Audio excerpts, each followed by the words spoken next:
Welcome to Aisha's home kitchen. আজ রবিবার। I hope আপনারাও ভালো আছেন, আমরাও ভালো আছি। আমার নতুন আরেকটি ব্লগে আপনাদের স্বাগতম। আজ রবিবার, সবার ছুটি ও রোজা থাকায় একটু বেলায় ঘুম থেকে উঠেছি। আকাশ আজ মেঘাচ্ছন্ন, একটু পরে বৃষ্টি হবে। আমার গাছগুলি আজ খুব খুশি, অনেক জল পাবে। অনেক দিন পর বৃষ্টি হওয়াতে রোজাদাররাও অনেক খুশি।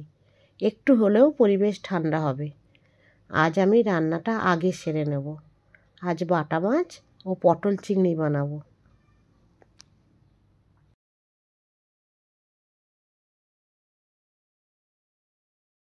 একটা মিক্সিতে মশলা করে নেব। পেঁয়াজ দেব, রসুন দেব আর কাঁচা লঙ্কাগুলি আমি ফ্রেশ দেবো আমার বাগানের, আর কাঁচা টমাটো দেব। সেগুলিও আমার বাগান থেকে আমি পেড়ে আনছি। দেখুন,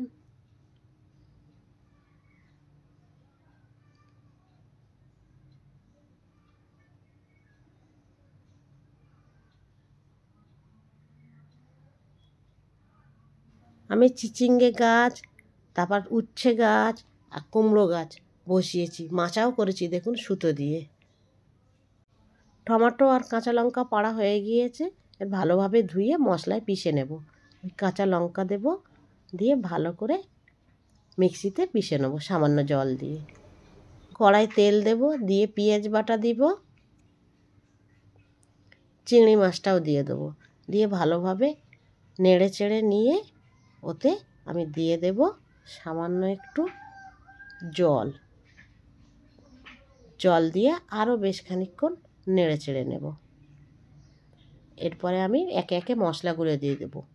লবণ, হলুদ, লাল লঙ্কার গুঁড়ো, জিরে গুঁড়ো আর ধনে গুঁড়ো দিয়ে ফের মশলাগুলোর সাথে সেই মশলাগুলো কষা কষা করে নেব।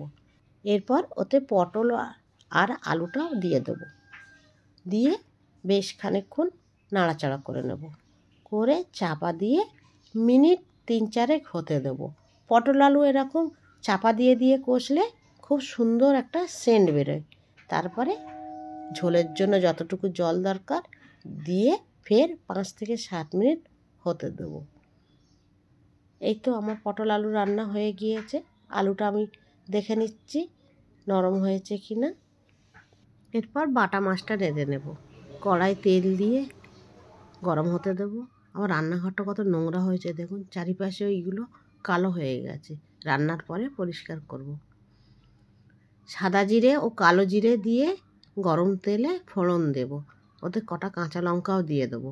দেবার পরে কাঁচা টমাটোটাও দিয়ে দিলাম, নিয়ে সেই আগে থাকতে বেটে রাখা মশলাটাও দিয়ে নিলাম। ভালো করে নেড়ে চেড়ে নিয়ে শুকনো মশলা দেব, হলুদ গুঁড়ো, লবণ স্বাদ অনুসারে। যেহেতু কাঁচা লঙ্কা দেওয়া সেহেতু অল্প একটু লাল লঙ্কার গুঁড়ো দেব, দিয়ে ভালোভাবে কষে চাপা দেব। টমাটোটা গলে গলে আসলে এরপরে মাছগুলো বিছিয়ে দেব।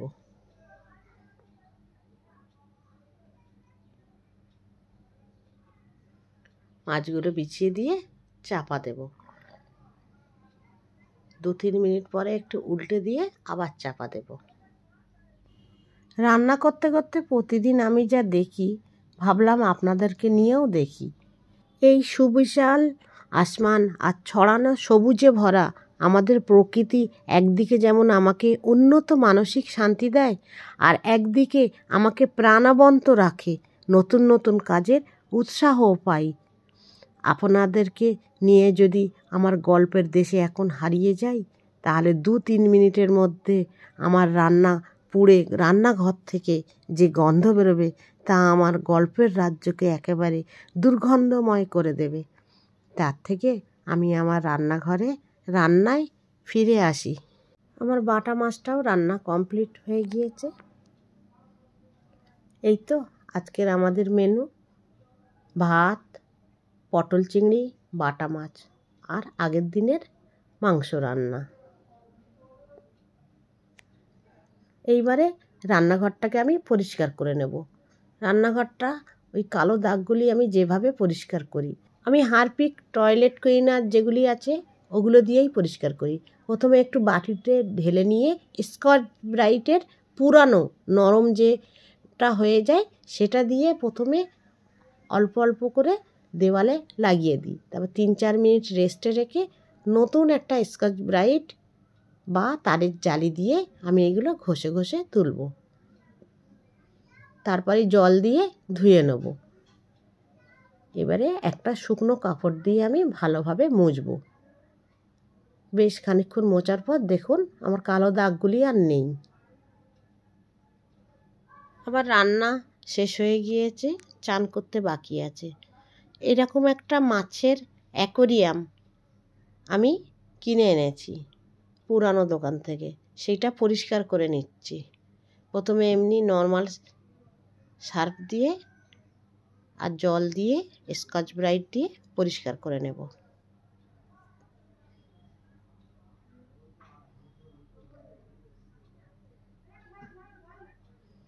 পরিষ্কার করে নেওয়ার পর জিনিসটা এই রকম দাঁড়ায়। আমি কিছুটা গ্লাসে কিংবা কিছুটা টিপট পুরানো আছে, তাতেও আমি গাছগুলো বসাবো, আর এই গাছগুলিও বসাবো। প্রথমে মানি প্ল্যান্টগুলো আমি ছোট ছোট পার্টে কেটে নিচ্ছি।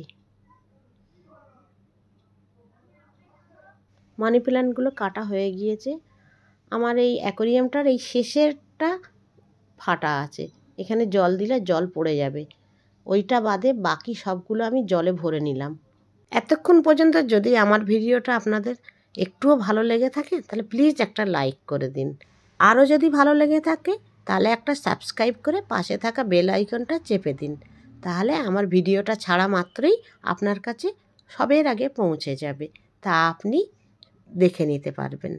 আর যদি এই কাজটা আপনি করে থাকেন আপনাকে অসংখ্য ধন্যবাদ। অক্সিজেন প্ল্যান্টগুলি এক জায়গায় অনেকগুলি হয়েছিল, আমি সেইগুলো আগে থাকতে জল দিয়ে নরম করে নিয়েছিলাম। ভালোভাবে আমি সেগুলো তুলে নিয়ে একটা একটা করে ছাড়িয়ে নিয়েছি, নিয়ে ফের পরিষ্কার জলে আমি ধুয়ে নিচ্ছি। ধুয়ে নিয়ে সেই কাঁচের জারে এবারে বসাবো সুন্দরভাবে। একটা করে অক্সিজেন প্ল্যান্ট, একটা করে মানি প্ল্যান্ট, এইভাবে আমি পুরো অ্যাকোরিয়ামটাকে সাজাবো।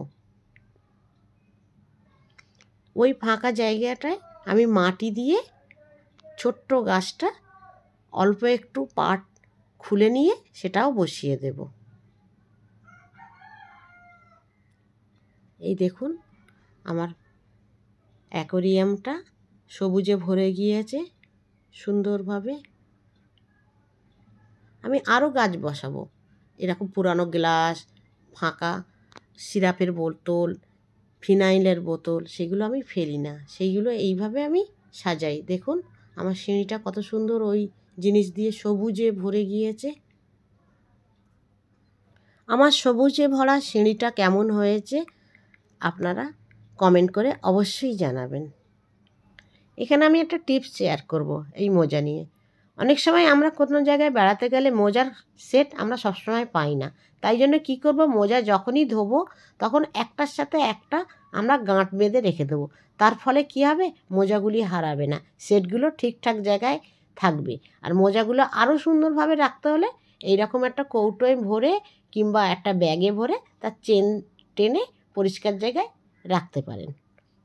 আমাদের প্রত্যেকের বাড়িতে এই রকম সাবান বেঁচে যায়, এই সাবানগুলো আমরা ফেলে দিই কিংবা বাথরুমের একপাশে পড়েই থাকে। এইগুলো ফেলে না দিয়ে আমাদের খারাপ একটা মোজার মধ্যে রেখে আর গাঁট বেঁধে রেখে দিই, রেখে রান্নাঘরের এক কোণে রেখে দিই। আমাদের যখন কাজ হয়ে যাবে তখন এই মোজাগুলো আমরা জলে ভিজিয়ে হাতটা ভালোভাবে ঘষে পরিষ্কার করে নিতে পারি। সব কাজ করার পর আমার ইফতার করাও কমপ্লিট হয়ে গেছে। রাত্রে বসেছিলাম, হঠাৎ ছেলে আমাকে একটা উপহার দিয়েছে। দেখুন লাইট জ্বলা একটা ফুলের বুকে, কি সুন্দর দেখতে। দেখুন তখন অন্ধকারে দেখাচ্ছিলাম, এবার লাইট জ্বালিয়ে দেখাচ্ছি। প্লাস্টিকের ফুল আর তাতে চাইনিজ বাল্বগুলি জড়ানো। কেমন হয়েছে কমেন্ট করে অবশ্যই জানাবেন। Thank you.